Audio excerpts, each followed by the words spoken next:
ଚାଣକ୍ୟ ଥିଲେ ଜଣେ ପ୍ରସିଦ୍ଧ ବିଦ୍ୱାନ। ସେ କୁଟଳ ବଂଶରେ ଜାତ ହୋଇଥିବାରୁ ତାଙ୍କର ଅନ୍ୟ ନାମ ଥିଲା କୌଟିଲ୍ୟ। ସେ ଥିଲେ ମୌର୍ଯ୍ୟ ସମ୍ରାଟ ଚନ୍ଦ୍ରଗୁପ୍ତଙ୍କର ଗୁରୁ ଓ ପ୍ରଧାନମନ୍ତ୍ରୀ। ନିଜର ବୁଦ୍ଧି ବଳରେ ସେ ନନ୍ଦବଂଶକୁ ଧ୍ୱଂସ କରିଥିଲେ। ମାନବ ସମାଜକୁ ସୁସ୍ଥ ସୁନ୍ଦର କରି ଗଢ଼ି ତୋଳିବା ପାଇଁ କେତେକ କବିମାନେ ନୀତି ଉପଦେଶ ଦେବା ଉଦ୍ଦେଶ୍ୟରେ ନୀତିକାବ୍ୟମାନ ପ୍ରଣୟନ କରିଛନ୍ତି।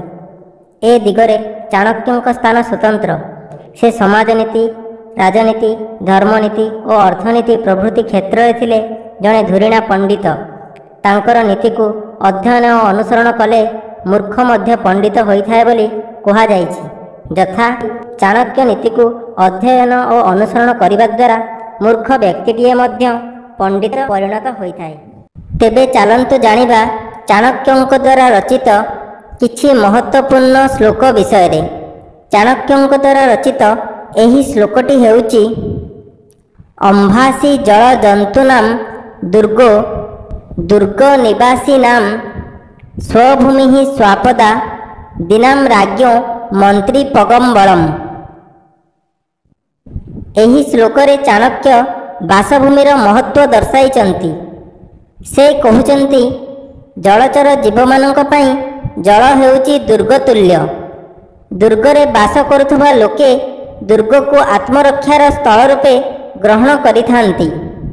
ସ୍ୱାପଦମାନେ ନିଜର ବାସଭୂମିକୁ ଦୁର୍ଗ ବୋଲି ମନେ କରନ୍ତି, କିନ୍ତୁ ମନ୍ତ୍ରୀ ରାଜାଙ୍କର ଶ୍ରେଷ୍ଠ ବଳ ରୂପେ ବିବେଚିତ ହୁଏ।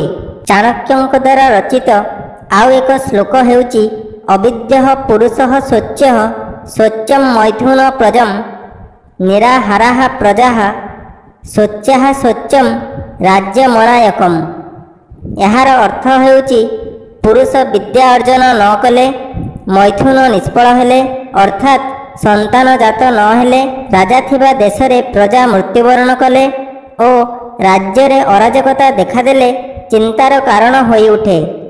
କାରଣ ଏହାଦ୍ୱାରା ବ୍ୟକ୍ତି, ପରିବାର, ଜାତି ଓ ଦେଶ ସମସ୍ତେ ଦୁଃଖ ଏବଂ ଅଶାନ୍ତିର ସମ୍ମୁଖୀନ ହୁଅନ୍ତି। ଚାଣକ୍ୟଙ୍କ ଦ୍ୱାରା ରଚିତ ଆଉ ଏକ ଶ୍ଲୋକ ହେଉଛି